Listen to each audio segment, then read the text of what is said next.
우리가 살아가면서 몇 달 쓰지 않고 버린 물건도 밑을 보고 위를 보고 옆을 보고 가격을 비교하고 뭐 등등으로 해서 물건을 택합니다. 근데 그런 물건과는 비교할 수 없을 하나님의 말씀을 그렇게 공들여 봐야 될 필요가 있습니다. 왜냐, 그 말씀 속에서 우리의 모든 것을 하나님이 생명을 통하여 주시기 때문입니다. 할렐루야. 그래서 이 말씀을 어디를 보더라도 말씀이 시원하게 내 가슴에 안기고 하나님의 말씀이 내 영을 살리는 이제 그런 말씀을 우리가 만나야 되는데, 공부할 때는 단어 하나라도 더 외우고 또 수학 문제 하나 더 열심히 풀면서 성경 말씀은 알아도 되고 몰라도 되고 대충 넘어가고 그렇게 수십 년 믿음 생활 할 수는 없잖아요. 어디를 보더라도 시원한 하나님의 말씀이 성령님 한 그에 내 가슴에 불어봐야 됩니다. 할렐루야. 그리고 성령의 은혜의 바람을 통하여 내 영이 살고 주님의 영을 들을 수 있기 때문에 무엇이 소중하고 무엇이 귀한가를 내가 값지게 알 수가 있습니다. 오늘 본문 말씀을 보면 앞뒤 본문이 이렇게 좀 생소한데요, 먹는 문제 또 나라의 중요성에 대한 얘기를 하면서 비판하지 말라 이렇게 말씀하신 그 말씀 가운데에 오늘 우리가 살아도 주를 위하여 살고 죽어도 주를 위하여 죽나니 우리가 사나 죽으나 다 주의 것이로다 하는 말씀이 중간에 들어가 있습니다. 이게 오늘 이 말씀이 나에게 어떤 의미를 갖는가?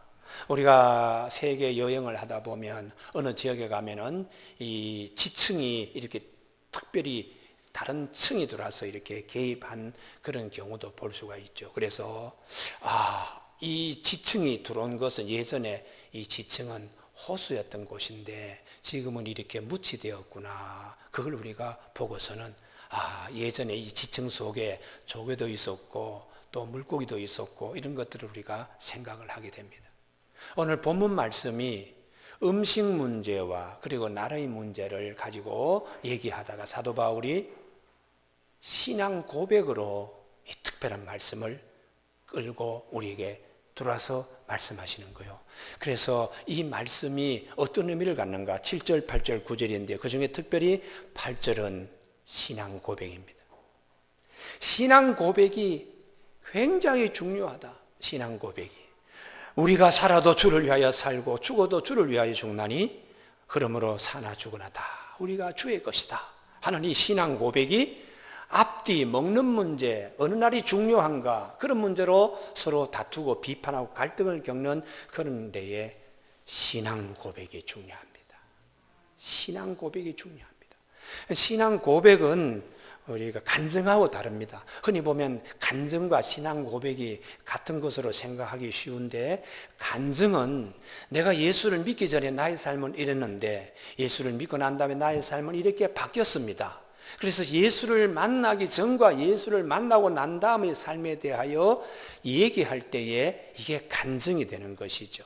사도 바울의 경우에 예수님을 다메섹 도상에서 만난 사건을 사도행전에서 9장과 22장과 26장에 3번 걸쳐서 말씀하고 있는데, 내가 예수님을 만나기 전에는 예수님 믿는 사람 어떻게 하는지 미워하고 핍박하고 못된 짓을 하나님 앞에 골라서 했습니다. 그러나 다메섹 도상에서 예수님을 만났을 때에 큰 빛이 찾아와서 우리 일행을 꼼짝 못하게 했습니다.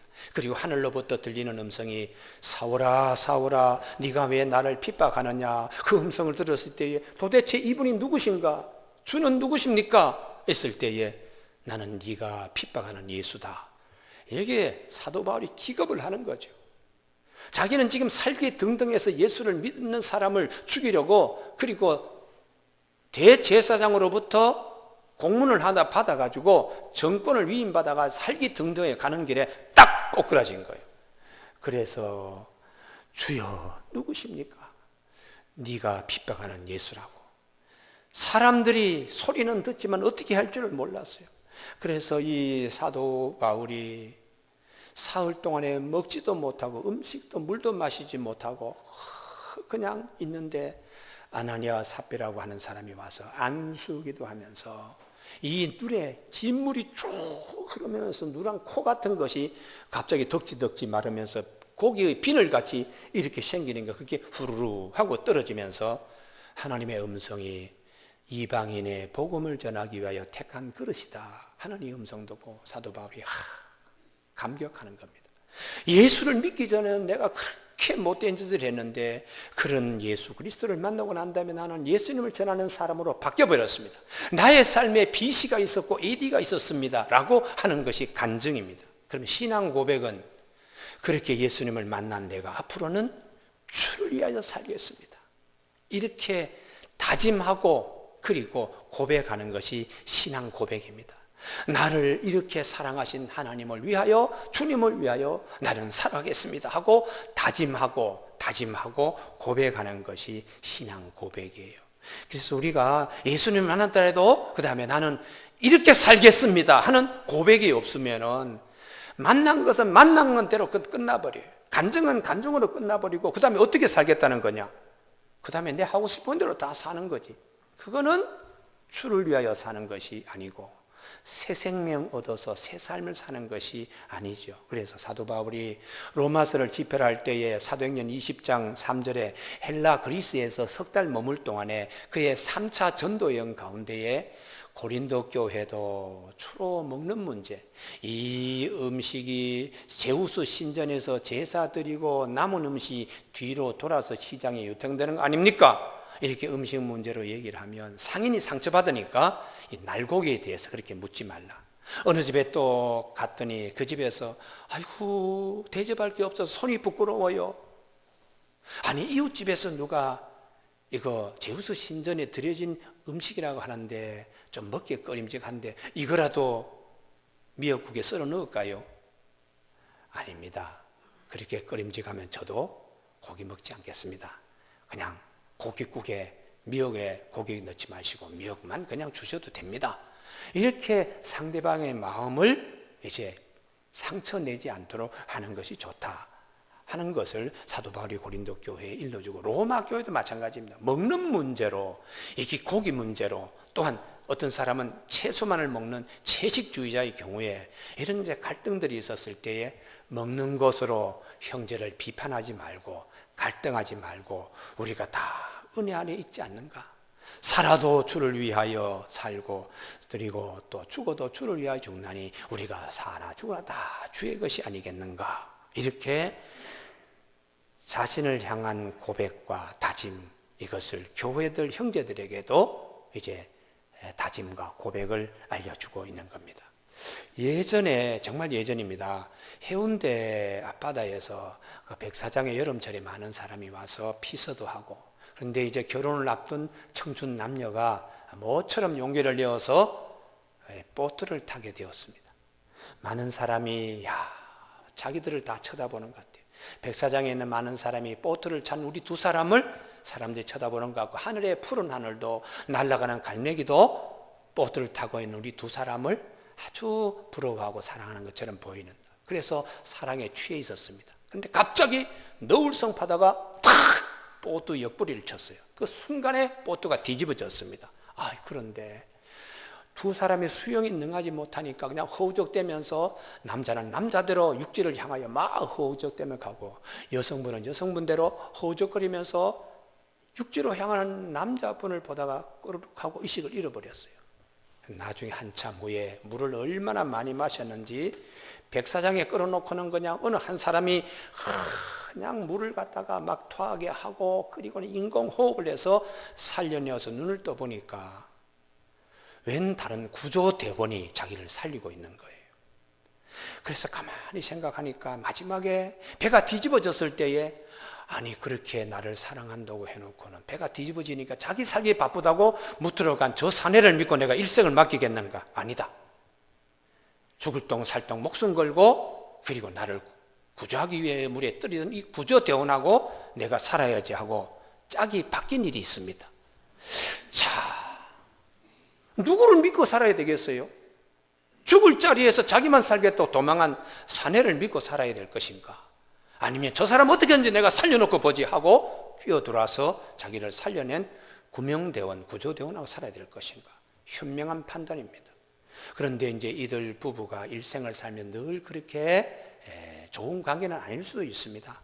명절이 되어서 시집을 가느냐, 시집을 먼저 가느냐, 친정을 먼저 가느냐 등등 갈등이 있을 때에 이 아내 된 사람은 항상 그때 죽을 자리에서 나를 살려줬지. 그리고 그것을 생각하며 내가 그러면 되지 않지, 더 잘해야지 하고 다짐하는 이 고백이 굉장히 중요하듯이요.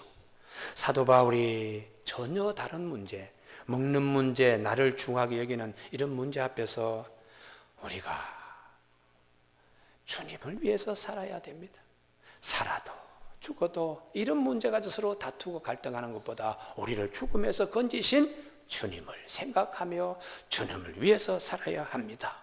그 이유는 우리가 은혜를 받았기 때문이에요.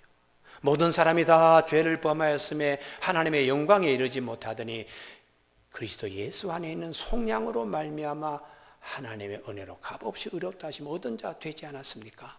그래서 우리가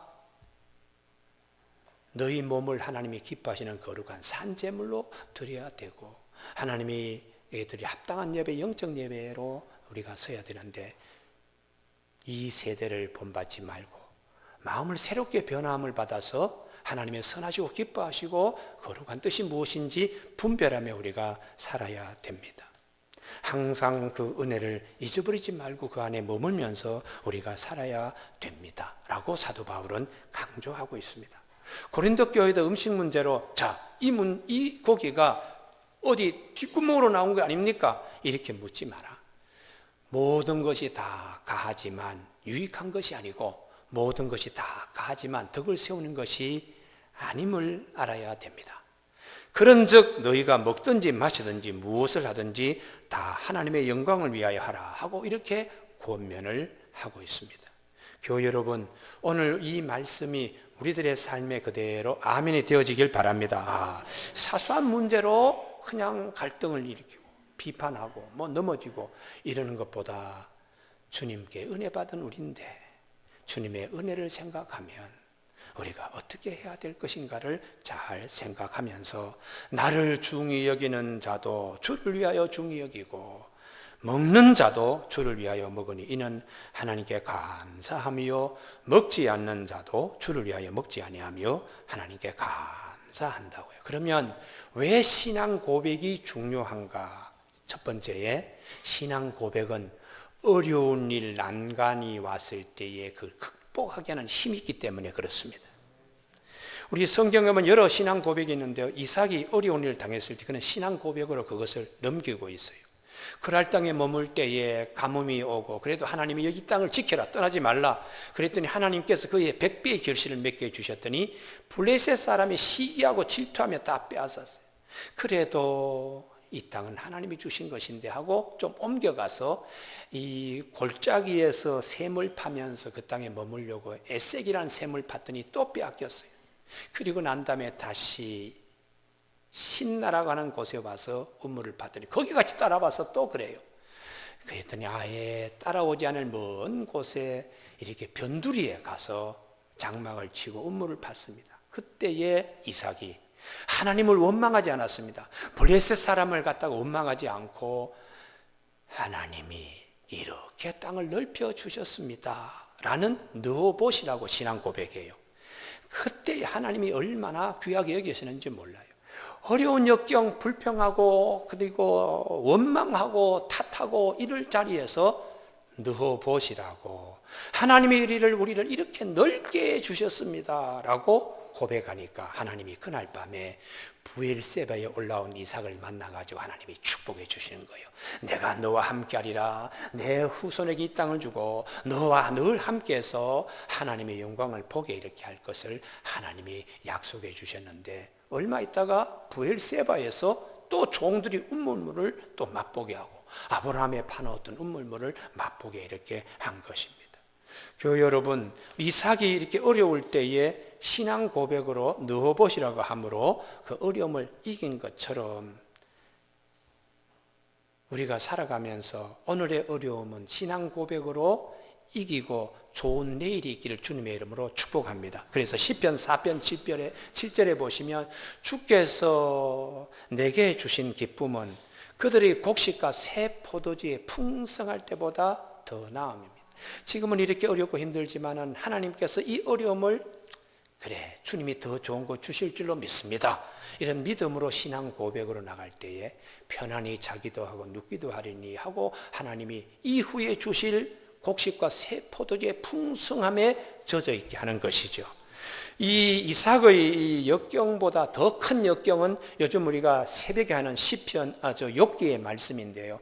욥도 어려움이 없습니다. 그 욥은 사탄이 시기하고 질투하는 거예요.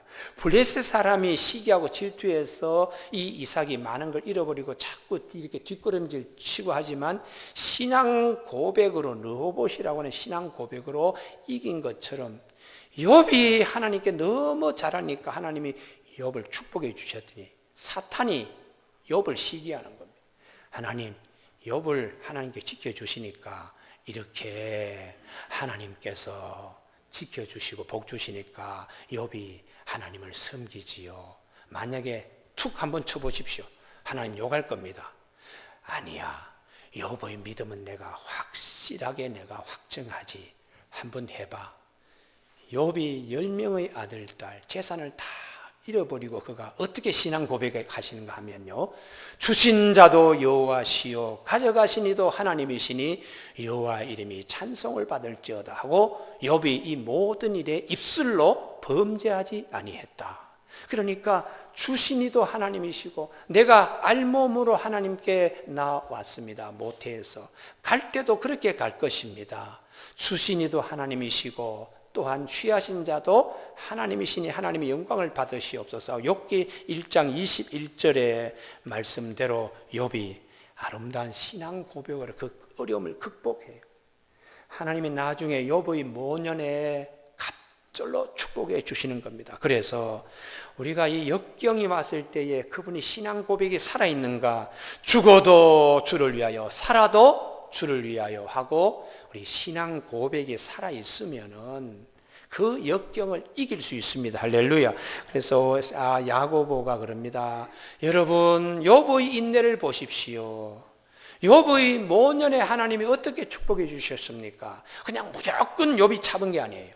신앙 고백으로 주신 이도 하나님이시요 가져가시는 이도 하나님이신데 하나님의 영광을 받으시옵소서 하고 하나님 중심의 신앙 고백으로 욥이 역경과 어려움을 이길 때에 모년에 늙음하게 하나님께서 크게 축복해 주셨습니다. 교우 여러분, 우리가 이 신앙 고백은 역경을 이길 수 있는 힘을 주시기 때문입니다.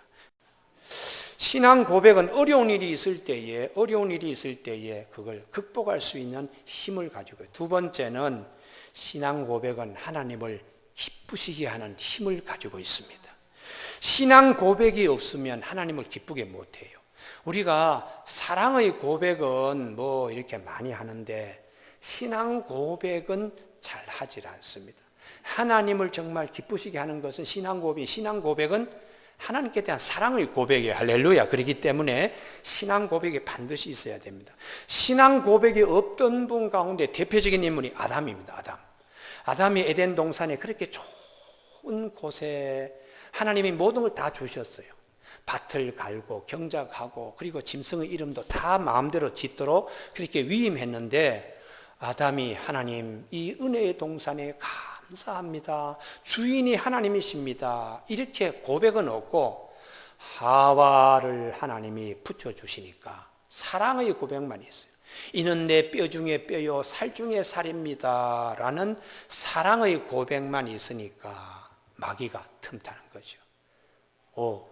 사랑의 고백만 있고 하나님에 대한 사랑의 고백, 신앙 고백은 없으니까 하고 마귀가 틈타며 선악과 따먹어. 그럼 하나님같이 될 거야. 그래? 하고는 선악과 따먹는 거예요. 만약에 사도 바울처럼 아닙니다. 이 동산에 주신 이도 하나님이시요 거두어가실 이도 하나님이시기 때문에 하나님이 주인입니다 라는 신앙 고백이 있었다면 마귀가 아담을 유혹하지 못합니다. 그래서 우리가 이 신앙 고백은 하나님을 기쁘게 하는 건데요. 신약 성경에 나다나엘이라고 하는 분이 계시잖아요. 요한복음 1장이에요. 친구가 빌립이 나 메시아 만났어. 누군데?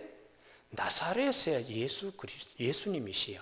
아니 그 개천에서 무슨 용이나 나사렛에서 무슨 선한 것이 나 하고 툭툭툭 말을 뱉었어요. 그런데 빌립이 아니야 친구야, 나는 그분을 만나서 한번 같이 가서 봐. 와봐. 그래서 예수님 앞으로 나단에 올 때에 예수님이 딱 나단을 보면서 그대는 예면 예 아니면 아니요 할 사람이군. 그대 참 이스라엘 사람이다. 그 속에 간사한 것이 없는 참 이스라엘 사람이다. 이 간사라는 것이 예면 예 아니면 아니요라고 할 수 있는 사람이에요. 그때에 이 나다나엘이 감격하는 거예요. 주는 성경은 이렇게 얘기하고 있습니다. 나다나엘이 어떻게 나를 아십니까? 예수께서 대답하여 이르시되 빌립 너를 부르기 전에 네가 무화과 나무에 있을 때 보았노라. 나다나엘이 대답하되 랍비여 당신은 하나님의 아들이요 당신은 이스라엘의 임금이로소이다 하고 고백하는 거예요. 왜 이런 고백을 했는가 하면 무화과 나무 아래에 있을 때에, 무화과 나무 아래는 기도하는 겁니다. 이스라엘 사람들의 보통 이제 관습적인 표현이 그대가 거기서 기도하고 있는 걸 내가 봤다. 기도할 때 기도의 중심이 메시아를 기다리는 로마의 압제에서 어떻게 하면은 내가 메시아를 만날 수 있고 이 민족이 구원할 수 있을까, 그걸 기도하던 이 나다나엘을 주님이 아시니까 깜짝 놀란 거죠. 이스라엘의 임금이시오 하나님의 아들입니다라고 신앙 고백하니까 주님이 얼마나 기쁜지, 그대여 내가 너를 무화과 나무 아래에서 보았다 함으로 믿느냐, 이보다 더 큰 일을 보리라 하고 주님이 기뻐하셨습니다.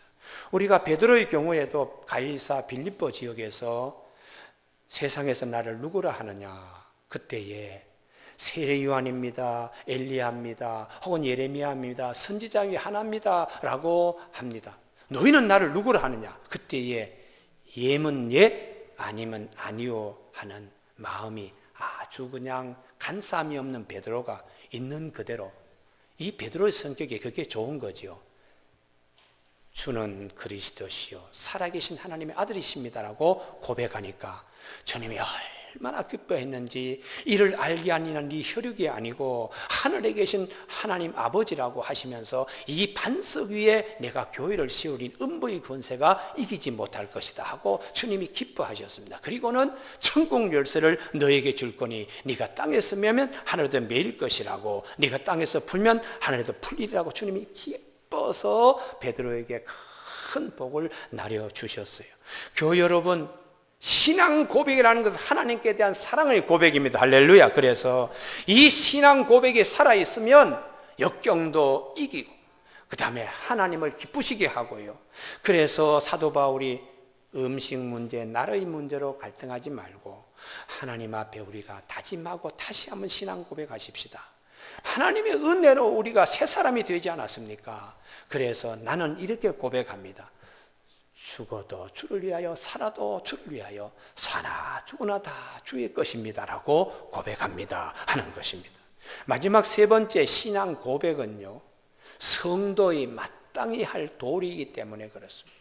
성도의 마땅히 할 도리라는 것은, 이 신앙 고백은 이전의 삶에서 새 삶으로 옮겨진 것이 고백이에요. 오늘 7절에 보시면 우리 중에 누구든지 자기를 위하여 사는 자가 없고 자기를 위하여 죽는 자도 없도다.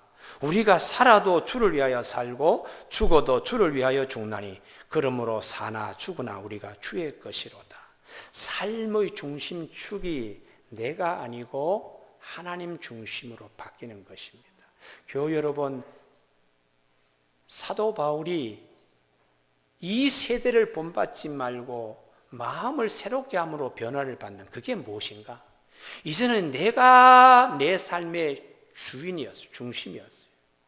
그런데 하나님의 선하시고 기뻐하시고 온전한 뜻이 무엇인가 하는 것은 축이 바뀌는 겁니다. 내가 삶의 중심으로 내가 기뻐해야 되고 내가 다 가져야 되고가 아니고 하나님이 기뻐하실 일을 내가 가려서 옮겨가는 겁니다. 할렐루야. 이게 이제 신앙 고백으로 가능한 것이죠. 교회 여러분, 두 부부가 있는데 두 사람이 다 자기 중심으로 얘기하면 늘 싸움이 일어나요. 사랑도 내가 받아야 되고 내 자녀도 법대를 보내야 되고. 남편 생각은 다르거든요. 아니, 남편은 상대를 보내야지. 우리 집이 이렇게 가난한데 상대에 가서 전문 경영인 수업을 받으면서 우리 가문을 이렇게 세워야지. 그러다 보니까 서로의 고집 때문에 아이에게 너는 법대 가라, 너는 상대 가라, 이렇게 하면 아이는 스트레스를 받는 거예요. 그러나 내 중심이 아니고 하나님 중심으로, 하나님 우리 두 부부에게 이 아이를 주셨습니다. 이제 이 아이의 대학 진로를 어떻게 결정하면 좋겠습니까? 내 생각은 법대를 갔으면 좋겠는데 남편 생각은 상대를 가라고 그럽니다. 남편은 또 기도하기를 아내는 법대를 갔으면 좋겠다는데 나의 생각은 상대를 갔으면 좋겠는데 하나님 뜻은 어디 있습니까? 그러면서 주님 중심으로 기도하면 이 아이가 아빠, 나도 기도 많이 해봤는데 엄마 생각과 아빠 생각보다는 나는 차라리 음대를 가는 것이 좋을 것 같아. 이렇게 그냥 나오면 음대를 가야지. 할렐루야. 그래서 서울법대 나온 사람이 최준희 같은 경우에 인생은 나그네다 그러면서 하숙집이다 그러고는 그렇게 노래 부르고 1등이 되었고요. 아니, 의대를 갔던 윤영주 장로님은 연대 의대 가서 의사 공부 다 포기하고 그 당시에 딴따라라고 얘기했던 기타 치고 한국 사람으로는 그만한 카네기홀에서 그렇게 연주회 한 분이 누가 있어요? 오늘 아이돌 가수들요, 위에는 선배들 때문에 아이돌 가수가 다 생기는 거예요. 할렐루야. 그래서 방탄소년단도 위에 어른들이 다 계시기 때문에 오늘 방탄소년단이 생기고 이렇게 되는 겁니다. 여러분, 오늘 우리가 특별히 입시를 앞두고 내 자녀의 진로를 어디로 보내야 될 것인가 고민하는 가정에 주여, 주님의 뜻에 맡기겠습니다. 주신이도 하나님이시고 또 이렇게 인도하실 분도 하나님이시니까 하나님 찬송을 받으시옵소서. 이렇게 하는 것이 성도의 마땅한 도리이기 때문에 주를 위하여 우리가 어떤 일을 바라보는 것.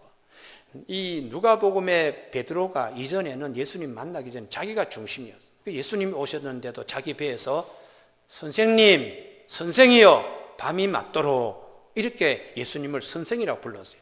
그런데 두 배에 가득 찬 고기 앞에서 베드로가 완전히 달랐습니다. 주인이라고 불러요. 주여, 나는 죄인입니다. 나를 떠나소서.